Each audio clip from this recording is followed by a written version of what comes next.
Halo semuanya, balik lagi sama gua Kryptondo. Jadi di video kali ini Ndo ingin membahas token Openomi ataupun bisa dibilang optimism ya. Sini ada yang minta bahas analisa token OP dan sini akan Ndo bahas ya. Nah, sebelum Kryptondo bahas ke Binance ataupun analisanya, kita pengen tahu nih. Sini yang ngerinya dari OP adalah max supply-nya itu nggak ada. Takutnya dia apa ya, tokennya itu dicetak terus menerus, dan itu hashtagnya juga masih nggak ada guys. Ini yang ngeri nih, ini sama ini.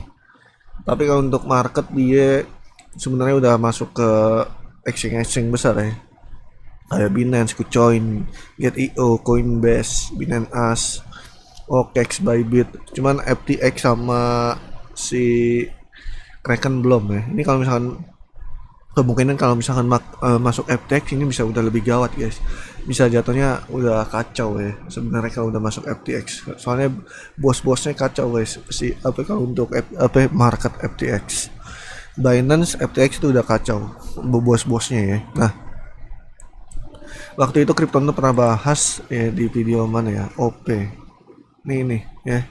Nah, kalian cek sendiri nih ya. Nah, sini apa ya, si OP. Nah, lihat ya kan, jatuh mentok di harga sini ya. Nah, nggak, ternyata dia nggak ini ya, nggak apa ya, nggak bisa melanjutkan ke tren 1,6 nih. Dia mentoknya di harga paling di sini di 1,4. Dia udah ketolak di 1,5 ya, ke reject. Nah,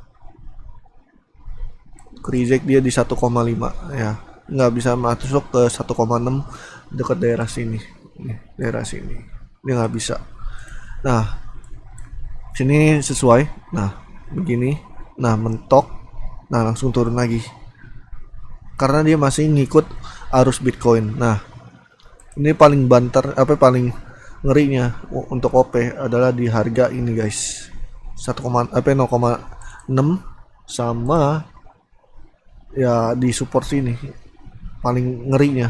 Cuman kalau 0,6 masih tetap jebol ya, itu juga ntar. Nih. Pokoknya intinya paling critical supportnya ya, dia di 0,6. Kalau 0, nih 0, segini ya, 0,58 lah, hampir 0,6.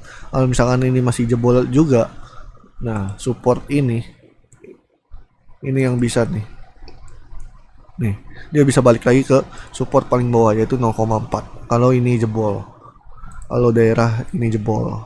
Tapi pak yang pasti ini pasti bakal bisa ke turun sini, tinggal menunggu aja sih ini sebenarnya, menunggu momen yang jelas.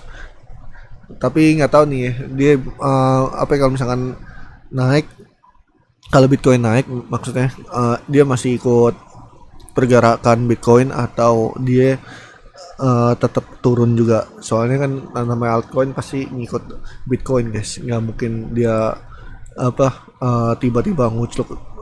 Semua tergantung bosnya. Kalau misalkan bosnya, atau karena setiap koin ataupun token itu ada bosnya guys, atau ada bandarnya.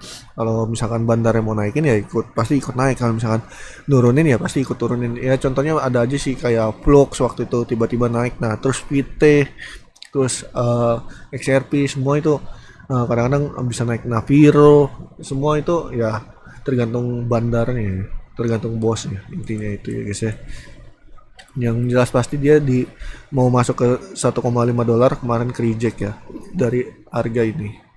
Nah, ini kemungkinan dia jebol ke harga yang di garis putih ini 0,4 adalah support terakhirnya dia. Kalau 0,4 jebol lagi ya kemungkinan harga segini nih, harga 0,2, 0,3 ataupun 0,1 sekian lah guys. Pada dasarnya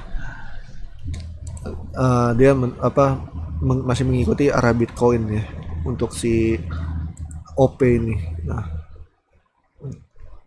intinya tinggal menunggu momen aja. Kalau bisa aja sih kalau misalkan dia mentok sini bisa naik, terus kalau nggak jebol dulu terus dia bisa naik juga. Tapi yang jelas pasti semua tergantung bosnya. Kalau Kryptondo nggak tahu pasti juga ya, karena ini hanya opini Kryptondo aja. Nah, bisa aja pas dia udah jebol di daerah sini, dia ke sini terus naik lagi mantul. Seperti itu sih gambarannya ya. Kayak gini ya guys ya. Jadi itu aja sih yang bisa Crypto bahas tentang token of economy. Thank you untuk semuanya. Bye bye, love you and undo.